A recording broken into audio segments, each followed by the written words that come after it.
Assalamualaikum warahmatullahi wabarakatuh. Di sini Ibu Vini ingin melanjutkan materi tentang laporan arus kas.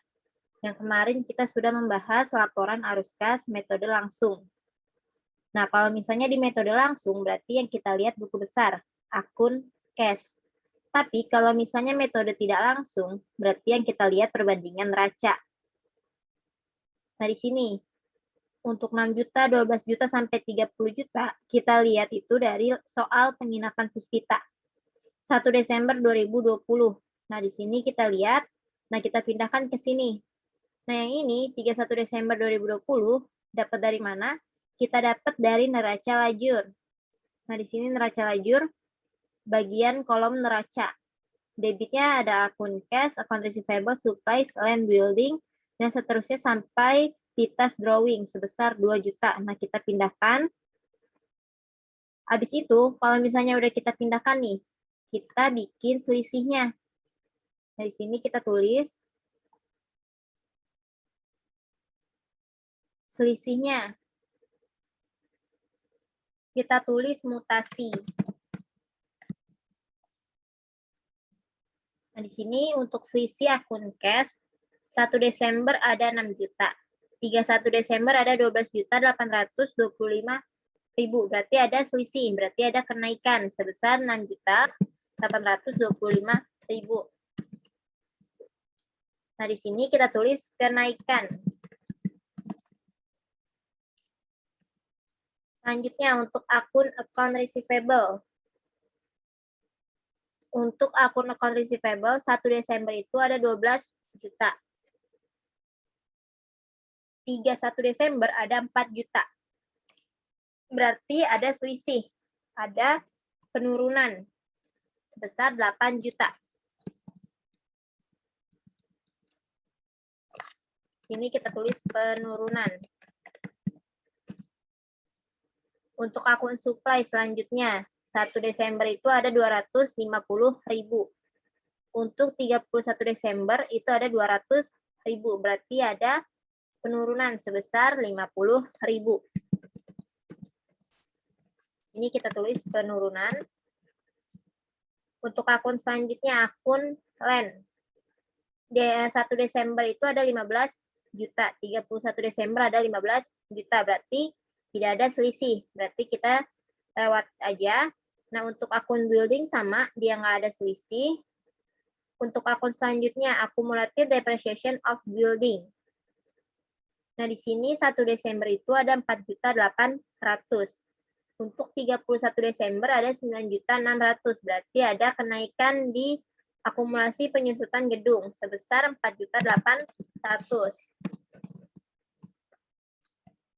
Kenaikan. Untuk akun equipment sama karena dia tetap nominalnya. Untuk akun akumulasi penyusutan equipment atau akumulasi penyusutan peralatan. 1 Desember itu ada 300.000. 31 Desember ada 900.000. Berarti ada kenaikan. Nah, kenaikannya itu sebesar 600.000. Kita tulis kenaikan. Untuk selanjutnya, account payable. 1 Desember ada 1.150.000. Untuk 31 Desember ada 225.000. Berarti ada selisih. Ada penurunan. Nanti kita kurang. Sebesar 925.000. Berarti ada penurunan. Untuk salaries payable. Untuk 1 Desember ada 2 juta. Untuk 31 Desember ada 400.000. Berarti ada penurunan sebesar 1.600.000. Berarti kita tulis 1.600.000. Ini berarti kita tulis penurunan. Untuk akun BRI loan. Akun BRI loan untuk 1 Desembernya itu sebesar 25 juta. Untuk 31 Desember sebesar 20 juta. Berarti ada penurunan sebesar 5 juta. Ini kita tulis penurunan. Untuk pitas kapital dia tetap. Untuk pitas drawing 1 Desember saldonya kosong. 31 Desember muncul sebesar 2 juta. Berarti dia mengalami kenaikan sebesar 2 juta.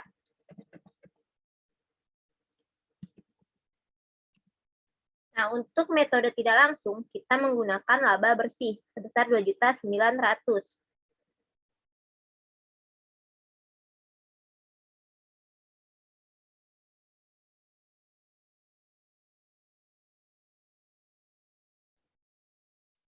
Kalau misalnya kita udah selisihin, nah kita lihat dulu nih.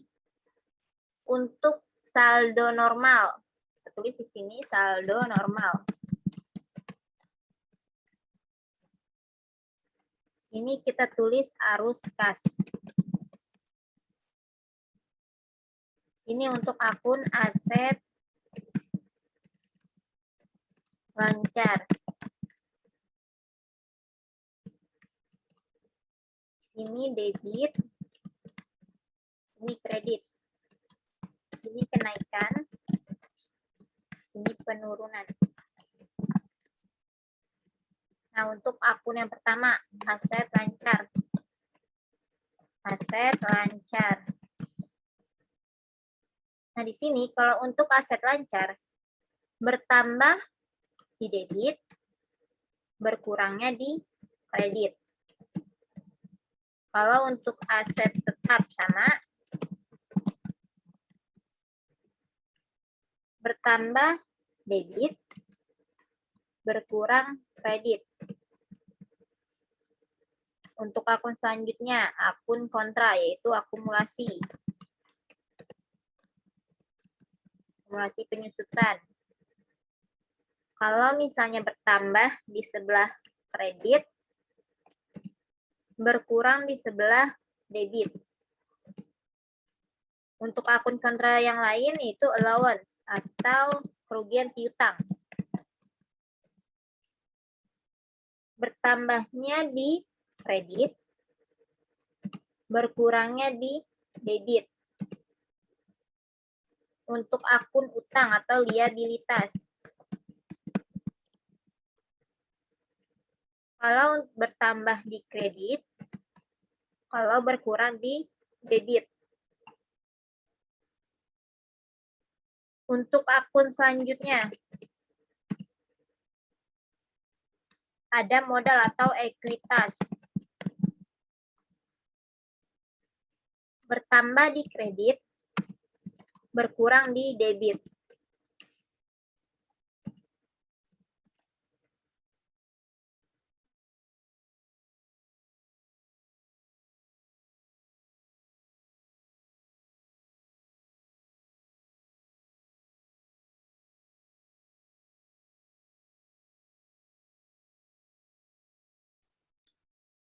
Untuk akun selanjutnya, ada akun private atau keperluan pribadi.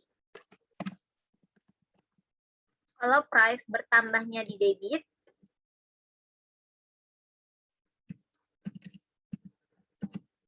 berkurangnya di kredit. Nah, untuk di arus kasnya, kalau misalnya mengalami kenaikan untuk aset lancar, berarti dikurang. Kalau mengalami penurunan, berarti ditambah. Kalau untuk aset tetap, kalau mengalami kenaikan, dikurang. Kalau mengalami penurunan, berarti ditambah. Kalau misalnya untuk akun akumulasi, kalau dia mengalami kenaikan berarti ditambah. Kalau dia mengalami penurunan berarti dikurang. Untuk akun allowance, kalau dia mengalami kenaikan berarti ditambah. Kalau dia mengalami penurunan berarti dikurang. Untuk akun utang atau liabilitas, kalau dia mengalami kenaikan, berarti ditambah. Kalau dia mengalami penurunan, berarti dikurang. Untuk akun ekuitas atau modal, kalau dia mengalami kenaikan berarti ditambah. Kalau dia mengalami penurunan berarti dikurang. Untuk akun terakhir, Prive, kalau dia mengalami kenaikan berarti dikurang. Kalau dia mengalami penurunan berarti ditambah.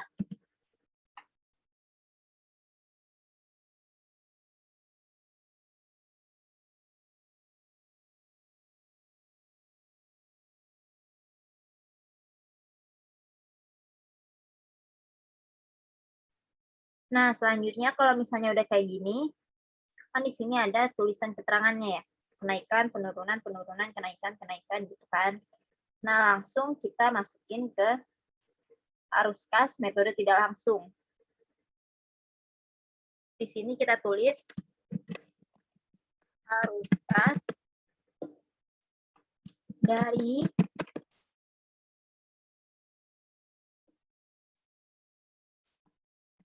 aktivitas operasional.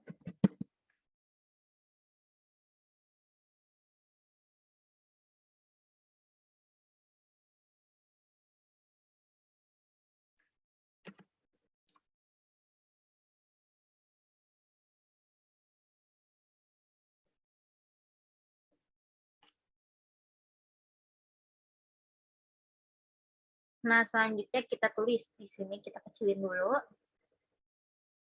Kita tulis laba bersih atau net income.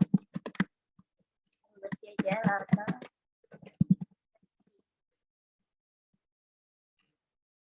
Ini kita tulis labanya tadi 2.900.000. Bentar, Ibu rupiahin dulu.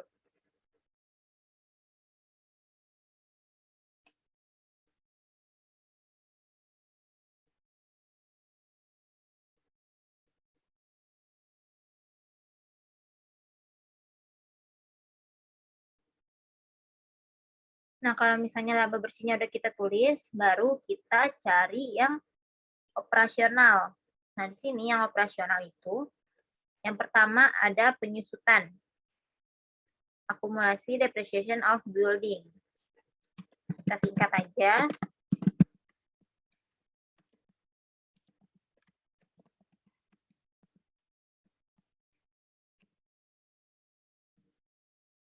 Nah, di sini kita tulis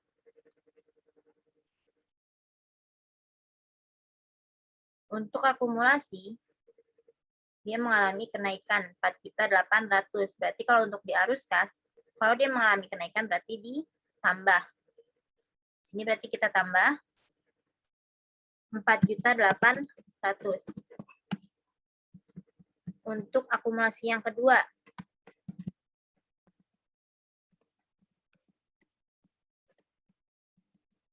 of equipment.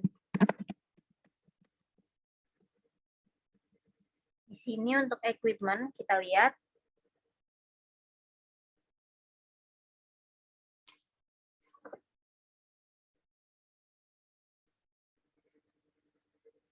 di sini untuk equipment dia mengalami kenaikan sebesar 600.000. Berarti kalau misalnya dia mengalami kenaikan, akumulasinya berarti ditambah.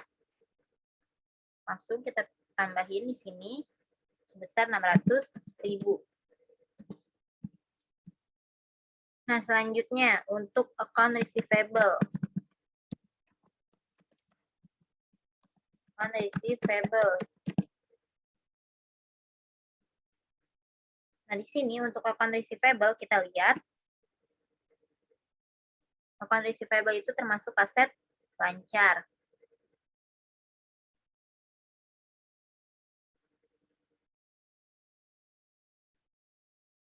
Account receivable di sini mengalami penurunan sebesar 8 juta. Berarti untuk di arus kasnya, kalau misalnya mengalami penurunan, aset lancarnya ditambah. Jadi di sini account receivable kita tambah sebesar 8 juta. Untuk akun selanjutnya, supplies. Di sini untuk supplies, kita lihat supplies itu termasuk aset lancar. Berarti untuk supplies dia mengalami penurunan, berarti juga ditambah sebesar 50.000. Untuk account payable,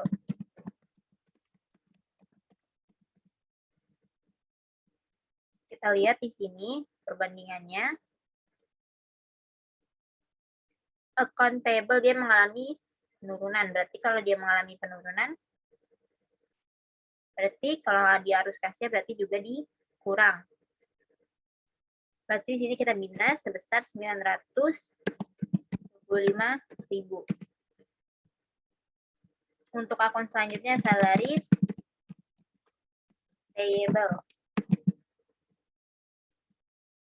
Nah, di sini kita lihat di perbandingannya dia mengalami penurunan sebesar 1.600.000. Berarti kalau misalnya liabilitas mengalami penurunan, berarti dikurang. Di sini kita kurang sebesar 1.600.000.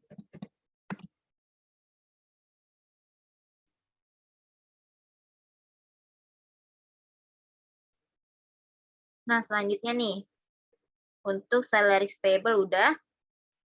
Untuk operasional, cuma sampai salaries payable. Kalau untuk BRI loan, untuk equipment sama aset tetap, kalau aset tetap dia masuk ke investasi. Kalau misalnya BRI loan sama Prive, dia berarti masuk ke pendanaan. Nah, di sini langsung kita totalin. Sebesar 10.925.000. Karena di sini hasilnya positif, berarti kita jumlah.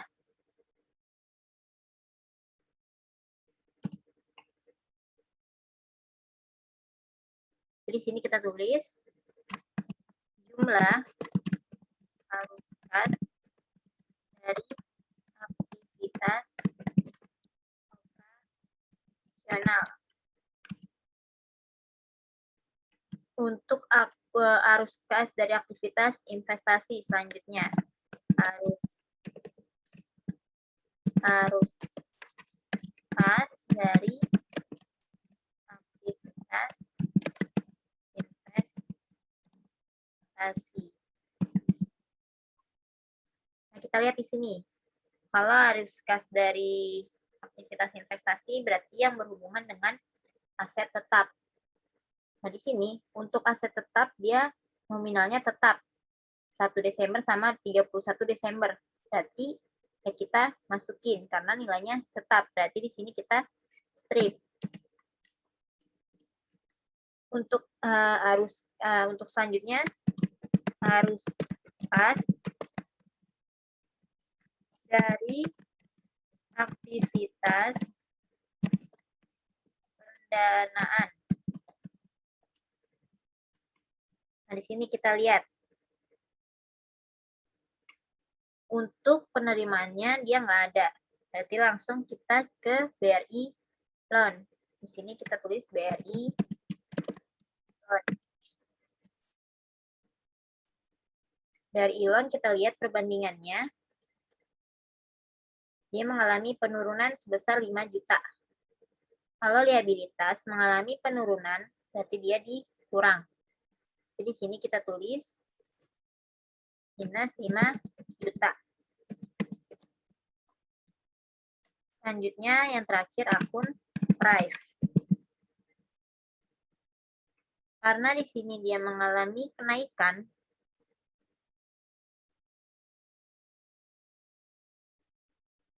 dia di sini mengalami kenaikan karena 1 Desember dia saldonya kosong.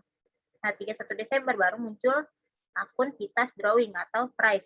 Berarti dia mengalami kenaikan sebesar 2 juta. Prive jika mengalami kenaikan berarti di minus. Berarti kita tulis di sini minus 2 juta. Di sini kita totalin.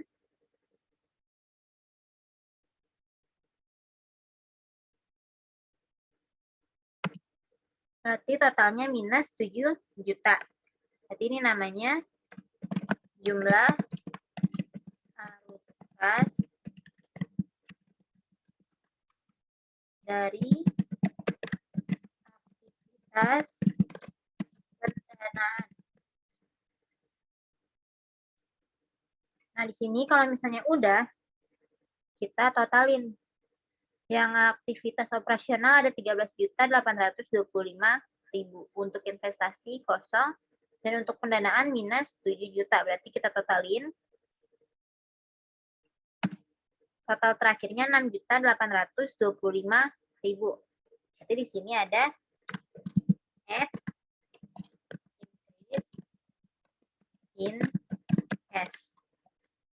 Nah, selanjutnya kita lihat kas awal. 1 Desember. Sini kas awalnya itu ada 6 juta. Berarti kita tulis di sini 6 juta. Berarti selanjutnya, kalau misalnya ini 6.825.000 ditambah 6 juta, hasilnya harus sama kayak kas 31 Desember 2020. Di sini untuk kas 31 Desember itu ada 12.825.000. Nah, di arus kasnya kita coba totalin. Di sini kita tulis kas akhir 31 Desember. Kalau kita totalin 6.825.000 ditambah 6 juta, hasilnya harus sama kayak cash di 31 Desember.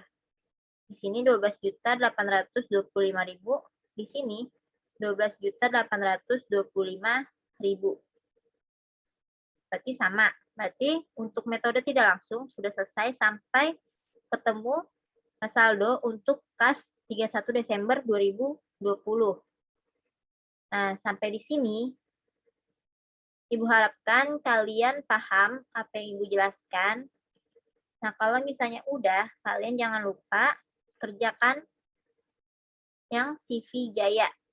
Untuk pengumpulannya nanti kita sepakati bersama. Kurang lebihnya mohon maaf. Wassalamualaikum warahmatullahi wabarakatuh.